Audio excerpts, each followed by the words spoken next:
Thank you, Bill. And let me just say that it's humbling and really an honor to be with all of you all last night and this morning. And Governor Hunt, it is a thrill to see you.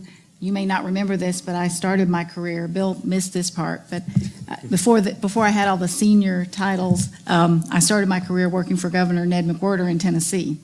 And you were our role model over here in North Carolina, and he's, of course, a huge fan and friend of yours, so it's great to be with you. And I see a number of other friends around the room. No one more than Bill Weldon, and this organization is different. It is not the Business Roundtable. That's a place where I see some of you, and I see Bill. To have this many CEOs come together who are focusing really on the patients that some of you serve and your employees. And as I was chatting with Bill last night, the gold standard, which I'll talk a little bit about and how I think it relates to some of the things that we're doing at the federal level. But you very quietly and with no government requirements and no one saying you have to do this or you don't look good or you get some special thing. Although those gold pins are pretty nifty, Marty, I have to admit. But you've just quietly set about improving the quality of life for millions of people who work for you, with you, your colleagues, and not only for them, for their families. And so I don't know if the 2 million is how you count your covered lives, Marty, but I bet it's more than that because we all know the studies that have shown that our own health care is very influenced by the people that we hang out with. So the person who works for Bill Weldon in a manufacturing plant and takes advantage of the prevention benefits that you offer is going to be influencing the guys that he hangs out with. And so it's really a series of concentric circles, and I have to think that's part of what President Bush and Barbara Bush had in mind. I got to meet him a few weeks ago in Washington at a dinner, and it was very brief, but I mentioned to him that I was coming here, and he just lit up. And you can tell that this is something that is a labor of love for him and for Bill. I've probably talked to Bill, half a dozen or more times in the last year or 18 months as I've been working on the health care law, and I have to say 3 or 4 of those times he's mentioned this. Now, he's a deal maker, as you know, so first time he just kind of mentioned it, and then by the second or third time it was clear that I was coming to North Carolina, which I didn't mind at all because I love coming down here, and I see Victor, who was helpful to me early on in this. As he mentioned, I just changed jobs. I moved from being the counselor to the president and the head of the Office of Health Reform to being the deputy chief of staff. The good news about that is I no longer have to spend every single day up on Capitol Hill. Bill Winkenwerder and others who've spent their time up there know that that's a nice diversion to not be up there every day. The bad news is that I'm now spending about half my day in the Situation Room because as I took over these new responsibilities, we, of course, have a lot going on around the world, including in places like Egypt and Libya, and looking at things like oil prices and how that could affect us here and affect all of our businesses here. So it's been an interesting transition to go from healthcare reform to peace in the Middle East. Some would say that the two things have some parallels. But it's really an honor to be here on your 10th anniversary with a group that is different because of the level of commitment that I see around this room and what you've actually done. You're not just talking about doing something. You're not planning to do something. You went from 13 CEOs sitting around a table to building something really big that people want to be a part of and that is really helping people. And that is very inspiring. And it is bold and venturesome, as Marty said, as the former president wanted it to be.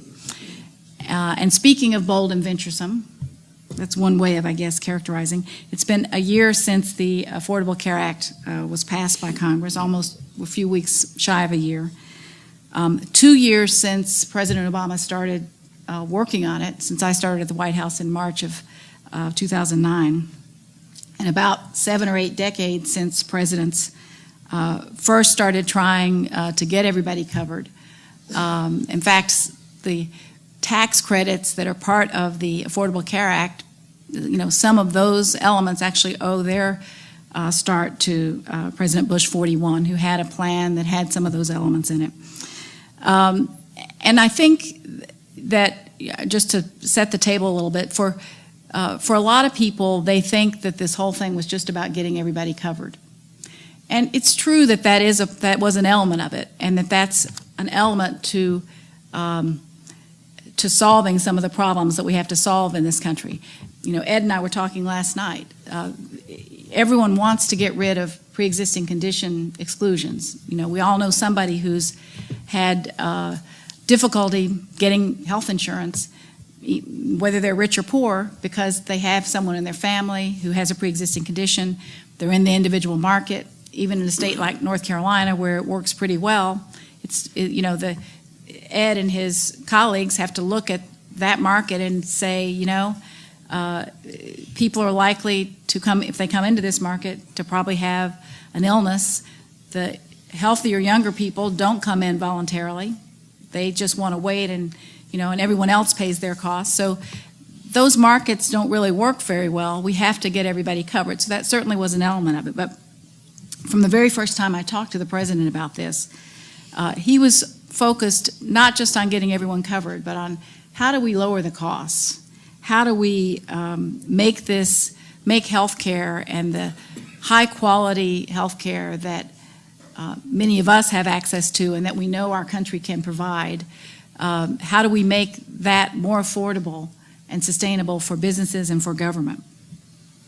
How do we change the delivery system to rationalize it and to incentivize doctors and hospitals to not just treat people who are sick, but to help prevent disease? And that's something that Victor and some of your colleagues here in North Carolina and I talked about really almost 2 years ago. What do we do to change it so that Victor's not, I forget the number now, but you had 1,000 people in your billing office, I forget how many, coding and all of that, and how do we move those people into caring for patients?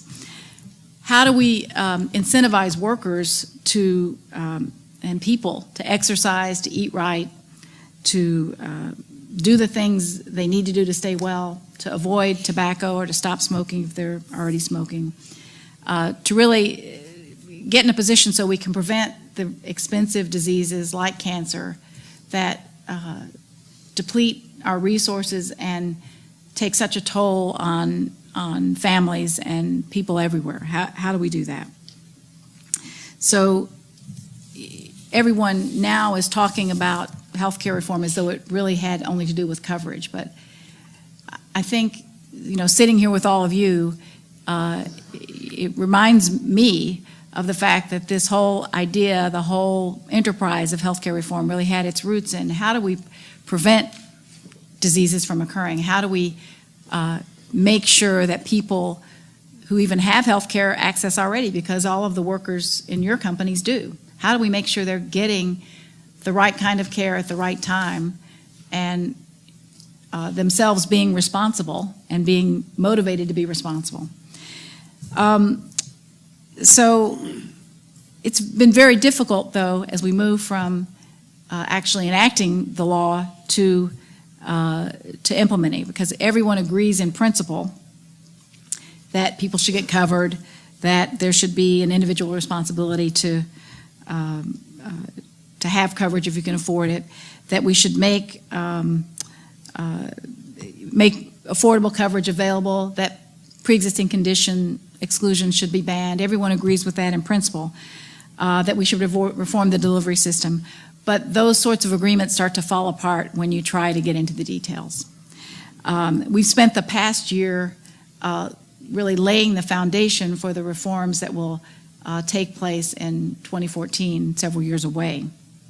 So the first steps of that were some of the insurance market reforms that could occur before the requirement that everyone have coverage and before the tax credits and the other subsidies to bring people into the marketplace. So as of September 23rd, which was 6 months after the bill was passed, now there are no lifetime limits. There are no rescissions of policies in the absence of fraud. There is a patient's bill of rights that gives patients the ability to go to an emergency room without worrying that if it's not in their network, it won't be covered. That gives them the ability to choose their primary care physician. There's a policy that I think you already had, Governor Hunt. You probably started this in North Carolina that allows children to stay on their parents' plans until they're 26. I think maybe here it was 25, but in any event, North Carolina there was a leader as well. And that has been, I think, a real help to a lot of parents who have children starting off in the job market, hopefully in a job, but maybe not without health coverage. So this enables them to stay in their parents' plans. And requiring new plans to cover preventive benefits. That, we hope, will see huge dividends for over the years. And it's part of what you're already doing in your plans. We didn't require the plans that are grandfathered, that get to keep their coverage as they are, to do this. And the reason is it's expensive. You all know that. You're doing it now. It's expensive to provide these preventive benefits. Now, longer term, you save money from it. And if you are the type of employer, as I think the ones in this room are, who want to hold on to your employees, who want to make that, one of your proprietary advantages is that you have employees who want to be retained by you and want to keep working for you, then you, I hope, will see benefits from it. But at the beginning, putting something like this in place can cost extra money. And so for new plans, it's required, but not for everybody. We've also provided billions of dollars in new resources to states to do a better job of providing assistance to consumers.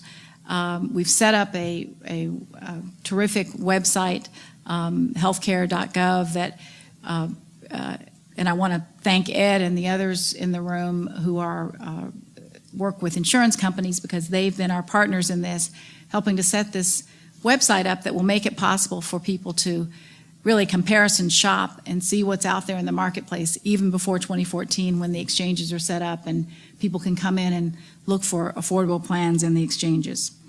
We've also done a lot to stabilize some very vulnerable markets. So in particular, people who have pre-existing conditions and in some states cannot get an affordable option.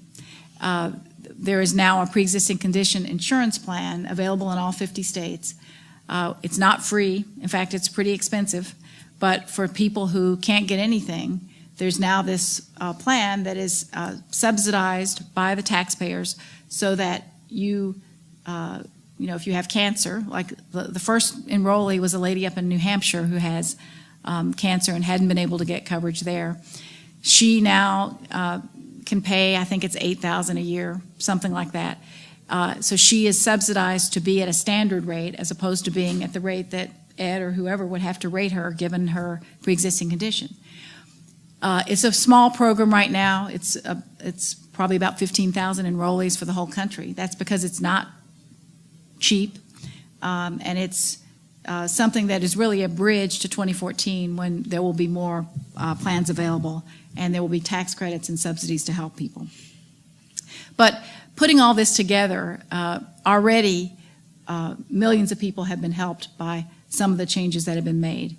And that's encouraging. And some of you have worked on that, and I want to thank you for your partnership and for how constructively you've worked with us on that. Now, going forward from 2011 to 2013, we'll be doing other things to help the states set up exchanges, and we're working with I guess 49 of the 50 states. One state, Alaska, has said they don't intend to participate, which means that they've already decided that the federal government will run the exchange for the citizens of Alaska, because that's what happens if the state decides not to do it. But all the other states are working on developing their own version of an exchange. There are many different models out there. There's Massachusetts, which is a little more restrictive in the type of plans that can qualify to be in their exchange. Utah, which is much more open. So there are a number of different models out there. We have states that are developing the information technology that will support the exchanges. Last week we awarded 7 grants for what we're calling the innovator states that will really move forward and develop the technology that other states can use for their exchanges. So all that's moving forward. But some very important work has to be going on at the same time on reforming the delivery system and trying to lower cost. And that's where I see the CEO gold standard really coming in and helping really to jumpstart the efforts that we'll be doing. So one effort that we're making that Bill knows a lot about, because I've already recruited him, and I want to take the opportunity to recruit some of you. Ed, your Cigna's involved in this too, is a huge patient safety initiative that we're trying to do together with the private sector, with insurance companies, with employers, and with providers. And the crux of this initiative is to try to change the equation on 2 important areas. One is unnecessary hospital-acquired infections and conditions, which is a very meaningful cost to Medicare and Medicaid. And in talking with private employers, they say, yeah, it's a meaningful cost to us too. We all know we need to do a better job. And hospitals as well say, and many of them, I know Duke has been doing this, I know other hospitals in North Carolina have been doing a lot of work to try to reduce hospital-acquired conditions and infections.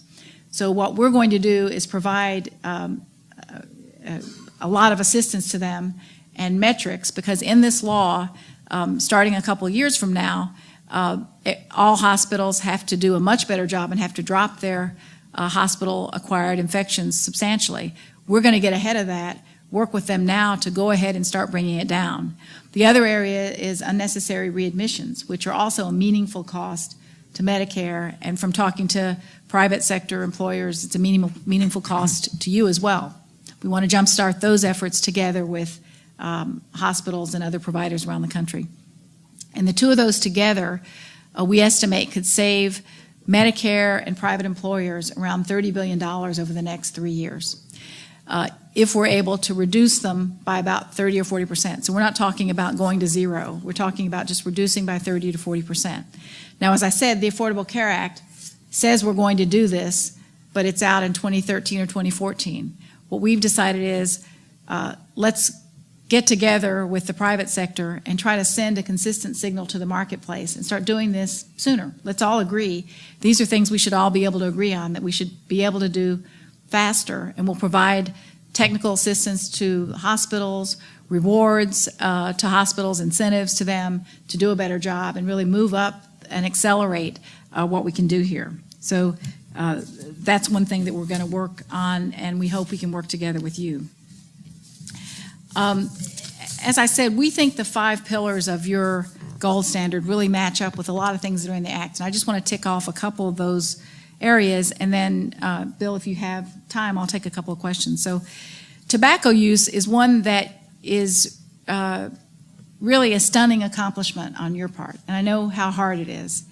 For the first time under the Affordable Care Act, Medicare will cover tobacco cessation for all beneficiaries. That might shock you that that has not been a part of Medicare before, but it hasn't been. Why? Are there any actuaries in the room? Ed, you're not one, are you? You know why. No, thank you. Yeah, no. I do know why, but I'm not. But I'll never forget the conversation I had back in the 90s with our actuary, because that's when this first came up, and he said, well, Nancy Ann, if we do that, then people will live longer, and it will cost more in Medicare.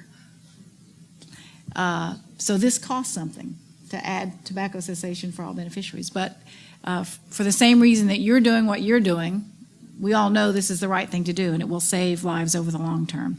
But Medicare doing it, that's when people are 65. You're doing it you're saving Medicare, which, let's be honest, is all of us. Medicare is the taxpayers.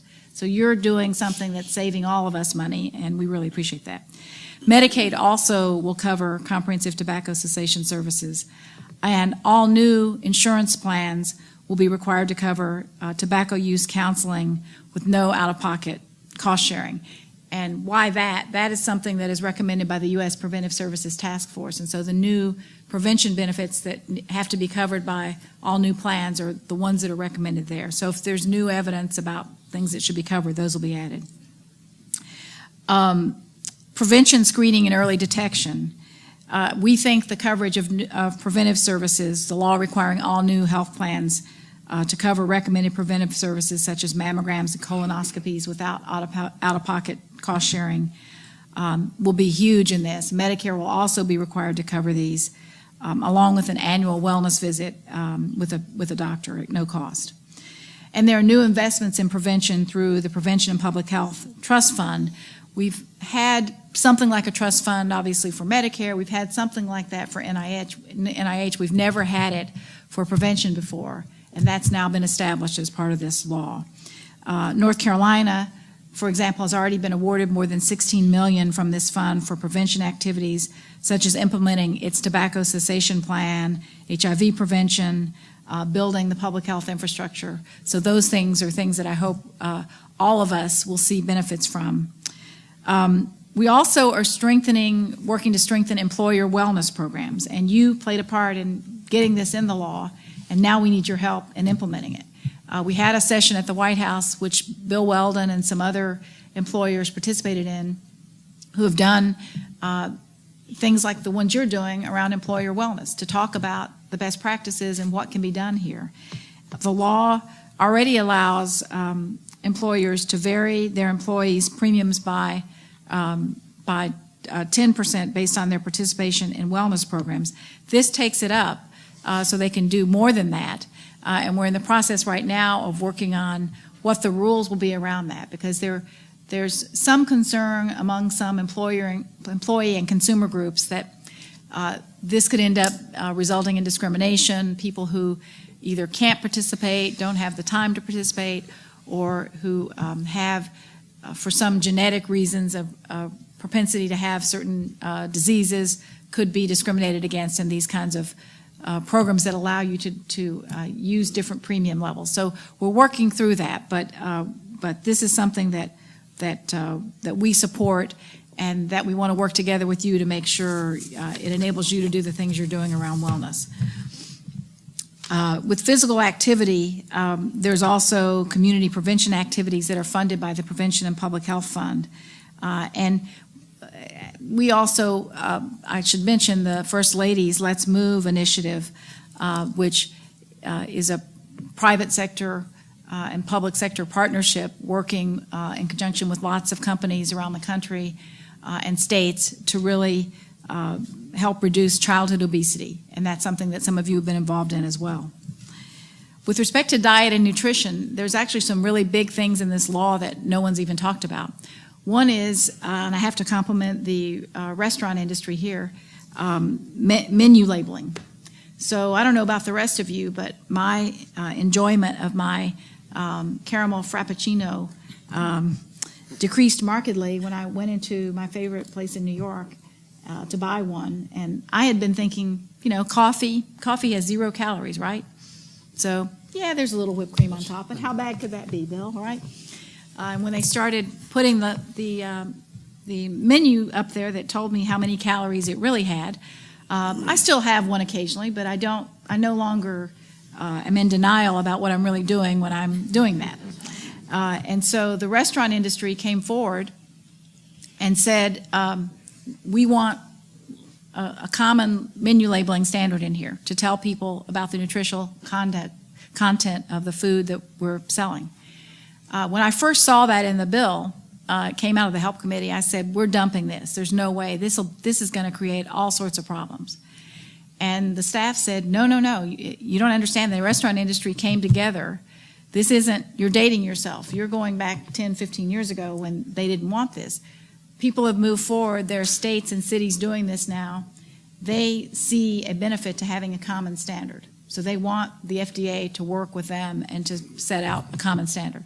So that's what we're doing now, and it isn't easy, as Bill knows, because I've bent his ear about this a little bit. It isn't easy to set forward this standard, but I want to compliment that industry, and I think it will have benefits over the long run for all of us. The fact that we're doing that. Also, nutrition counseling is covered, as well as obesity screenings and counseling will be covered by the new preventive services, which I think will make a difference.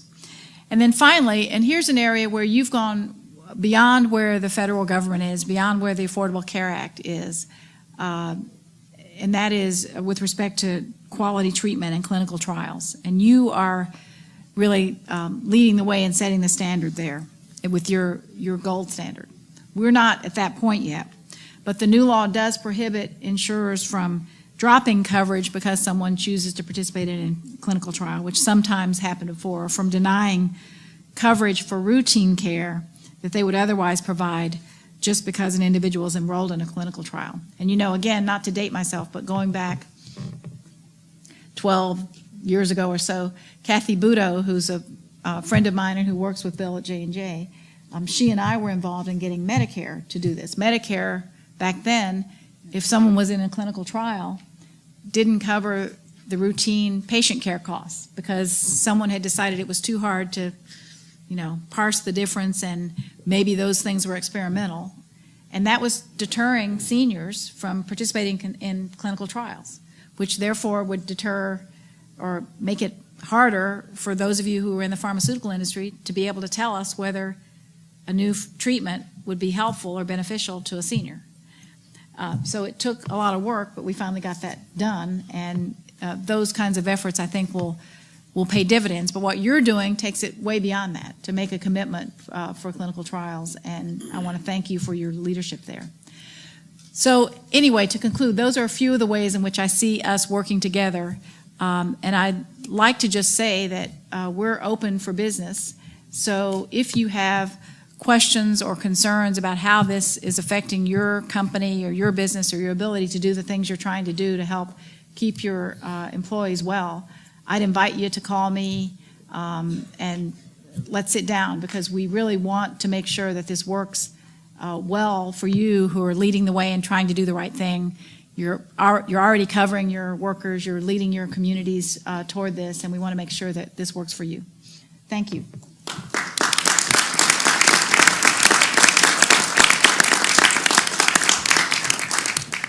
Throw it open for some questions. Go ahead, Bill. So Bill Haidt from Johnson & Johnson. This will seem far less pressing than oil prices in the Middle East, I think, but something that at least we think about on the R&D side of the pharmaceutical industry. And that is soon, not sure when, but probably sooner than anticipated, many more people will have their whole genome sequenced, and this will reveal more subtle susceptibilities than the common mutations or deletions that are well known as pre-existing or put patients at very high risk. I wonder what thinking is going on, or what thinking would you suggest we do when a greater percentage of the population will know to which diseases they are susceptible, but will have nothing to do about it immediately, and what impact that will have on payers and healthcare costs. I'm glad you're getting to answer that one. What's the answer, Bill? I think there is a new law, isn't there, the genetic... Oh, yes, there is, and that's where my mind went, but it's not exactly what he's asking. There is a, GINA is what they call it, Genetic Non-Discrimination Act. It's a very difficult balance, because on the one hand, it's wonderful that people will know more and that clinicians will know more and can tailor treatments. On the other hand, there's a huge worry about the possibility of discrimination, the possibility of that people won't be won't be able to work because, they'll be seen as someone that you don't want in your workforce. Now, in some ways, the healthcare reform law should help that. If this works and creates a more vibrant marketplace for the individual and small group market where people can go and find an affordable plan, and there'll be guaranteed issue and no pre-existing condition exclusions, they'll have a place to go, and there won't be as much concern perhaps about the employer-based market. But short of that, I think you're right, it's a concern. And as far as the impact on costs, look, I think I don't think we should have any illusions about the fact that Americans, we all want the best treatments that are available, and we want all of you to keep trying to develop the best treatments that are available. We need, though, to spend our healthcare dollars as wisely as possible. And what it may mean is that we're spending money now on some things that we shouldn't be spending money on. So, healthcare spending, I think, will continue to be higher than GDP. It will continue to rise at a rate that's higher than GDP. It just can't continue to rise at 2 to 3 points above GDP from here on. We have to, and the dollars that we spend should be spent more wisely, so that Victor's not spending, millions, if not billions, on his billing clerks, that we do the administrative simplification that Ed and some of his colleagues brought to this bill, because they said, look, we know there's no proprietary advantage in having different billing forms and different this and that. And so they came forward and said, let's work together on trying to simplify it. So we have to do all of those things. We have to reduce preventable readmissions. We have to reduce infections to have the money for those treatments that you all, I hope, are developing, because we all want them. Can I just add one thing without commenting necessarily on the discrimination issues, because they are real and there already is a healthy debate on that. I think also there's an opportunity in the health and wellness space as that develops to be so much more targeted. And so the efficiency of some of the interventions that people can pursue, to the extent they have that information, could be a whole new area that is much more productive as a practical matter than some of the efforts we see in health and wellness today. Good. Viren Mehta of Mehta Partners. The previous question really leads to some real concerns that I have as an outside observer of the industry. We are making a transition from the old science to new science. Viren, could you just speak into the microphone a little bit? Thanks very much. Yeah. Sorry. We are making a transition from the old science to the new science. And many of the difficulties in our healthcare field as a whole, and in biopharma in particular, is that we must invest in both old and new, but the productivity is going to take some time. We don't really have the critical mass of the new science.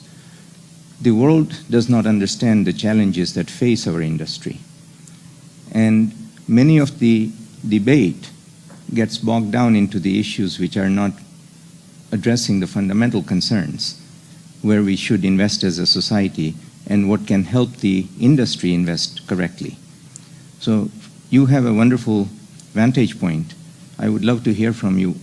What should the industry do, and how can we help the society understand this journey that we are on from the old to the new, even though we cannot predict how long it'll take to achieve that critical mass for predictable productivity?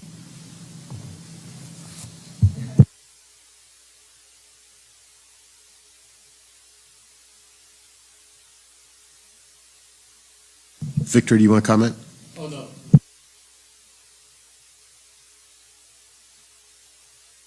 I thought, maybe I'll jump in a little bit here, and I think there's the challenges, and I think part of the challenge that I think you and Bill have both have talked about is the future, and how do we help people understand the future, and how do we accommodate the future? I think what Nancy Ann said before is there's tremendous challenges that we don't understand today, I think what also it says to us as an industry is how do we take advantage of, I read in one of the journals the other day about a gene for cystic fibrosis, and there's actually work being done in that area. As the genome is starting to be looked at, we get into the same challenges that we've had in the past, and that is if you know you have a predisposition to or a probability of, but there's nothing we can do about it, there's a real challenge there. The other side of that is the challenge for all of us sitting in this room is to how do we take that knowledge and extrapolate it out into something that can help patients. And I think that is the work of the scientists and everybody in this industry, and I think it's what we're all dedicated to, is moving it forward, whether it be cancer or anything else. Victor, as far as helping people understand the old to the new and the transition and those challenges, I think that's something that we really have to think about. How do we communicate that, help people understand? I think part in the administration, I also think in the populace and the expectation, and then how do you transition that into a regulatory environment that can allow us to progress in bringing these advances forward. So I think I don't have an answer. I'm just kind of buying time for Nancy Ann, to be perfectly honest here. But I think there is, I don't think there's a real good answer to that other than to help people understand that there are tremendous advances taking place in technology and tools which are going to yield better results for patients over time. And that is going to be a closer, and I do believe this, a closer working relationship between academia, industry, and government that is going to give a better understanding of the tools and the advances, and hopefully working towards this critical path analysis and all kinds of other things that are going on that will allow us to accelerate the advances that we're taking to patients. I also think, to Bill's question on the genome, I think it opens up questions, but I also think it opens up extraordinary opportunities for us to understand diseases better and to be able to look for ways to find advances to deal with those diseases as we have a better understanding of them. So I don't know, Nancy, and if you want to add anything there.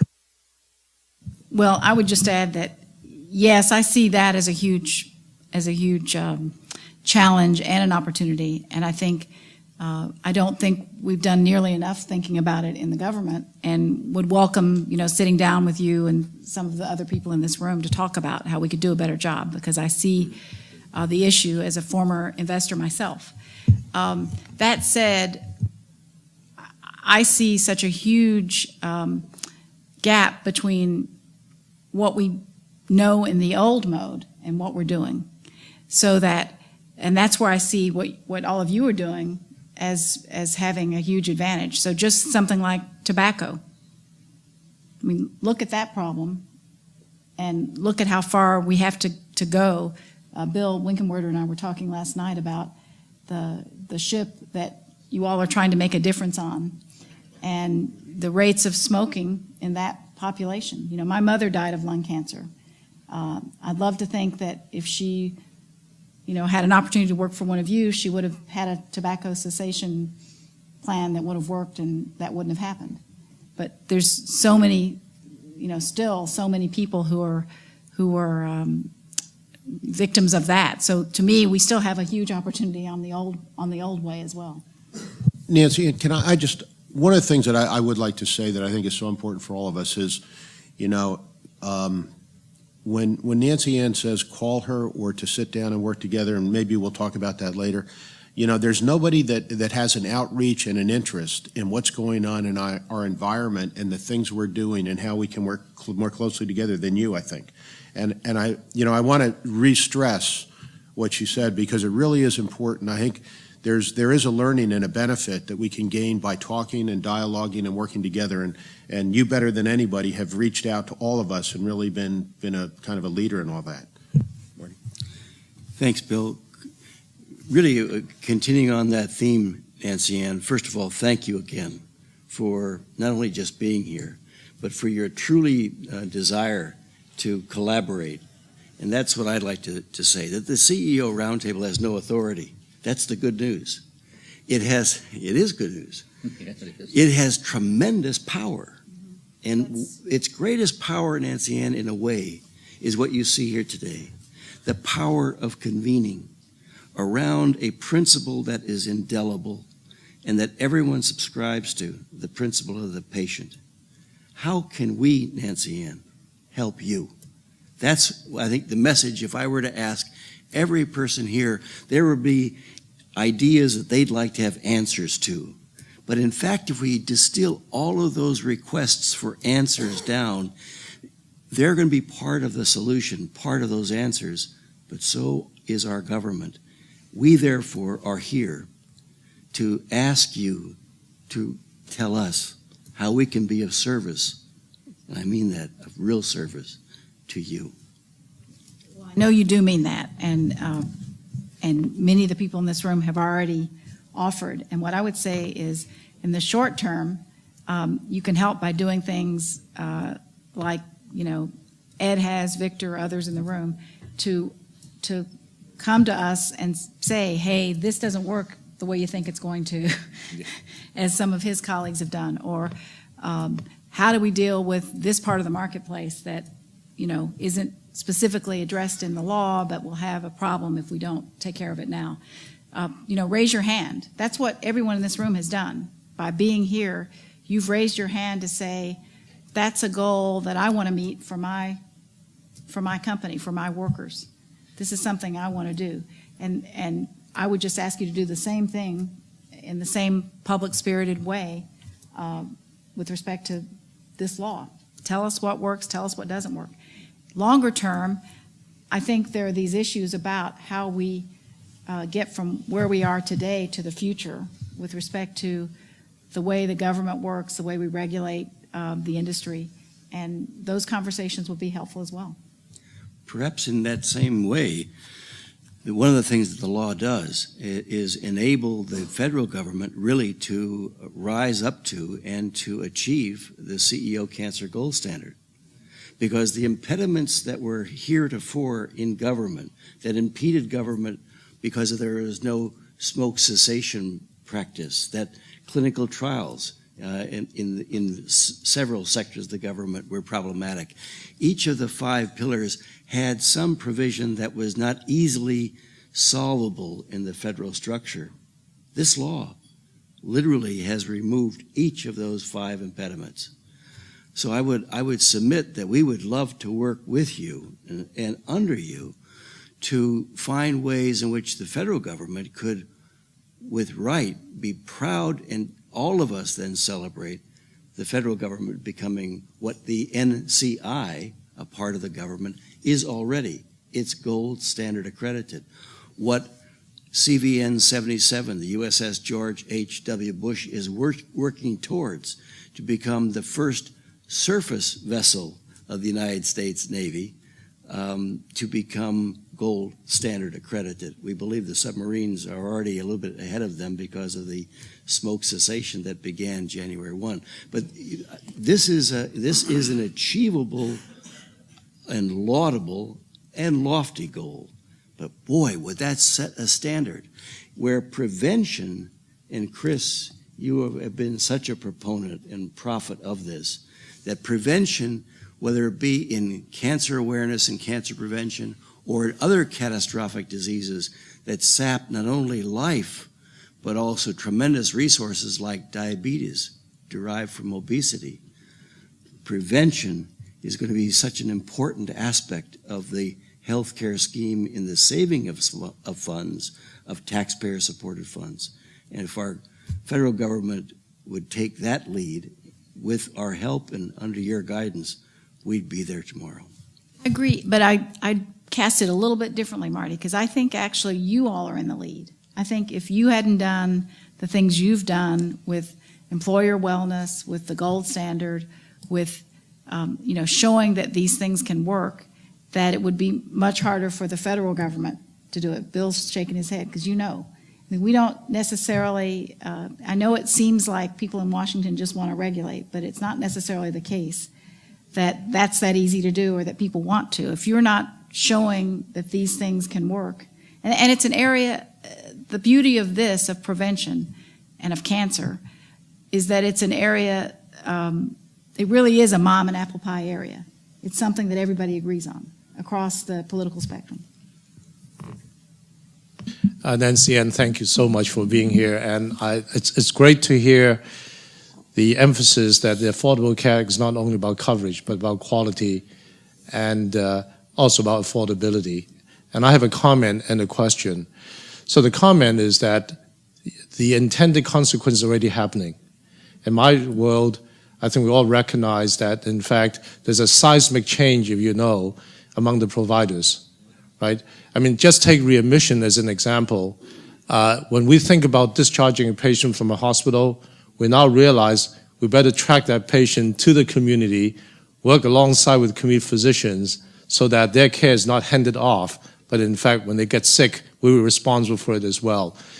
And you know all about, and I guess your team has initiated accountable care organizations. I think all this thing is really changing the dialogue within the provider community, and it's happening.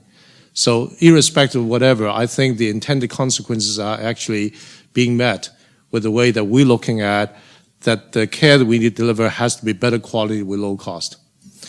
My question is, can you think about a way to help all of us standardizing a kind of a reporting structure of how employees are doing each business? So if employees are able to say, these are the 5 or 6 metrics we're all going to measure together, and that there's some standards to measure them, I think that's going to be transparent. It's going to be very good for everybody and for the business itself in terms of recruiting the right people, having a healthier employee, but also it's a beginning of a way by which we can all be transparent moving forward. And perhaps in the future, it becomes even a tool to have credits and different ways to incentivize employers to have a healthier employee population, which will obviously save healthcare costs altogether. And one thing that we're very sensitive to, and I know you mentioned this when we met before, is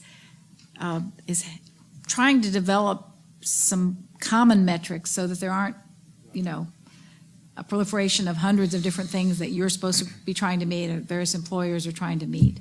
So, and that means working together. So the patient safety initiative I mentioned, that's an area where we're going to start from the beginning, working together with the employers and insurers and the providers so that there's a common set of metrics on the thing and that we're all using the same thing. So we're sending a consistent market signal. I mean, this is something that actually came from a meeting I had with some people at Walmart who said, it really surprised me, but they said, well, we want to change the delivery system, but other than in Bentonville, Arkansas, we don't really have the kind of penetration we would need to do that.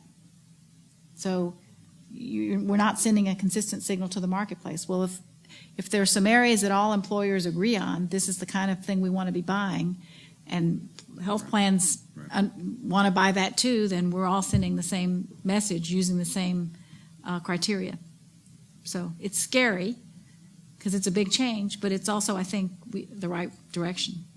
Thank you. I think the workplace wellness and the measurement of everyday health the metrics is probably what we should be looking for.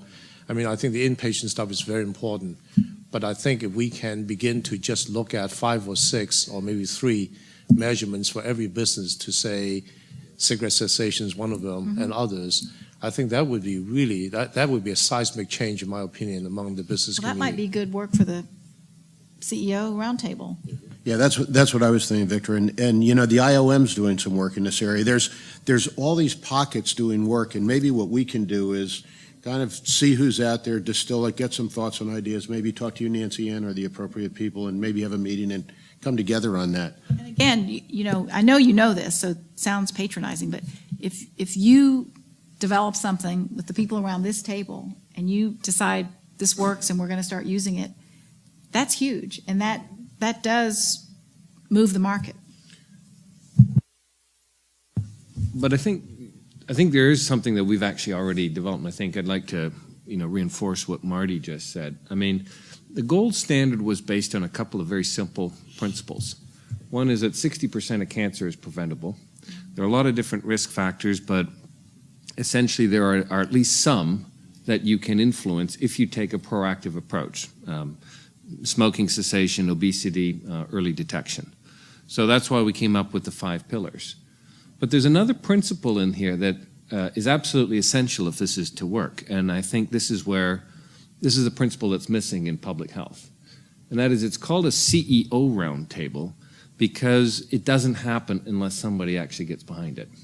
And I can tell you that as we've recruited new members, it is actually very hard to become certified on the gold standard, especially the smoking cessation part. And I'm looking at my dear friend Bob Ingram here. You know, GlaxoSmithKline here in North Carolina introduced a no-smoking campus already at least a decade ago, if not more. And I can tell you that never happens unless somebody actually stands up and said, this is what we're going to do. And so I think the one thing is we've done a lot in the law to enable. And enabling is important, but it's not sufficient. And so I guess the question is at every level of, you know, in private enterprise, we've got CEOs who can drive this, but 50% of people now get their health care from government-funded health care. How do we get sort of that same level of care, actually, in saying we're going to push a prevention agenda? Who actually's job is it, you know, for instance, within the administration today to say, you know, because we could, you know, Marty's suggestion is U.S. government gets certified on the gold standard. It's something that we know is working. We know that smoking cessation will help, but it's not really clear to me who actually can drive this. We've got the law, but you know, we're still really throwing a lot of care at things. But who's actually going to stand up and really push a prevention agenda? I think you answered your own question. It's the CEO. Yeah, that you begged the question of the CEO. So I was thinking about that. You know, you raised Medicare and Medicaid. For Medicaid, it's the governor. I mean, the federal taxpayers pay half of it on average, but it's the governor. That'd be an interesting project to think about a state doing this for Medicaid. I mean, why not? And for the U.S. government? And for the U.S. government. For Medicare, it would be us, the President, Secretary Sebelius. I don't know. It'd be interesting to look at. I'm willing to take that back and look at it. How about starting with the White House? Larry Stern. I'm the chairman and CEO of Talacris Biotherapeutics. We produce therapies for patients who have rare, chronic, often genetically acquired syndromes like hemophilia, genetically acquired emphysema, and primary immunodeficiency, or sometimes less endearingly called bubble boy disease. So first of all, appreciate your being here. We certainly appreciate, on behalf of the patients we treat, many of the features of healthcare reform, including the elimination of caps and pre-existing conditions. My question and thought is that with the advancement of technologies, whether it's for the human genome, phenotyping, personalized medicine, the question I really have is, has the FDA and the approach for clinical trials kept progress with the technology side so that we can adequately leverage these new technologies for the advancement of medicines in a reasonable time frame? Many of the trials that we look at would take 10 to 15 years and therefore become uneconomic. Earlier this week, we had a great conference here in this great state of North Carolina on biotechnology, and there's a broad-based concern in that regard. In fact, the comment I made at the conference was that today, I don't think you could bring a polio vaccine to market. So no longer can we not only advance the new sciences, I think we have difficulty advancing the old sciences. So my question, Nancy Ann, is to what extent should there be a fundamental relook, and in using your words, bold and venturesome, in looking at how the FDA balances risk for the safety of patients in clinical trials and for therapies provided to the community with the advancement of new therapies that treat these diseases in a cost-effective manner? Well, first, bold and venturesome were President Bush 41's words, I think. but I do adopt them. Look, I would say that there should be a look at that.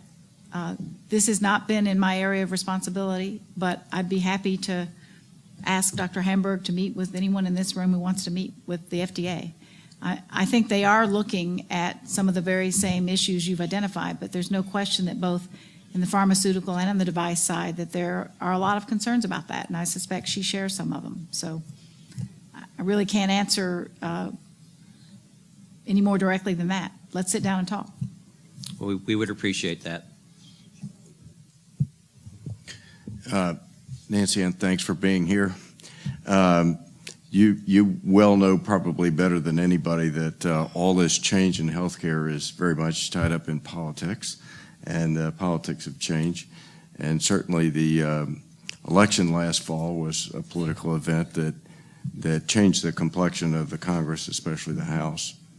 I wanted to ask what, and of course you know there's opposition to the bill, significant, and then there's those who want to change, and then I suspect there's some that would leave it as it is. But the president has actually said that he's open to or believes there do need to be some changes, and I just thought it'd be interesting if you were able to talk about it, if there were changes, what you would see as areas where there might be possible changes in the bill that he would support. Well, one that we've already identified and that Congress, both houses have passed a version of is, Bill, you've been involved in this kind of thing before, in putting together complex legislation. As this thing went through, we all said, oh, we'll fix this in conference, we'll fix that in conference. And it turned out there was not a conference on this bill. The bill is essentially the Senate Finance Committee bill, which was the bones of it were the compromises that were struck between the so-called Group of Six, which was a group of 3 Republicans and 3 Democrats who worked together on that committee. There were some bells and whistles added, like the restaurant labeling, which was not in the Finance Committee bill, or nutrition labeling, et cetera, but it's mainly that.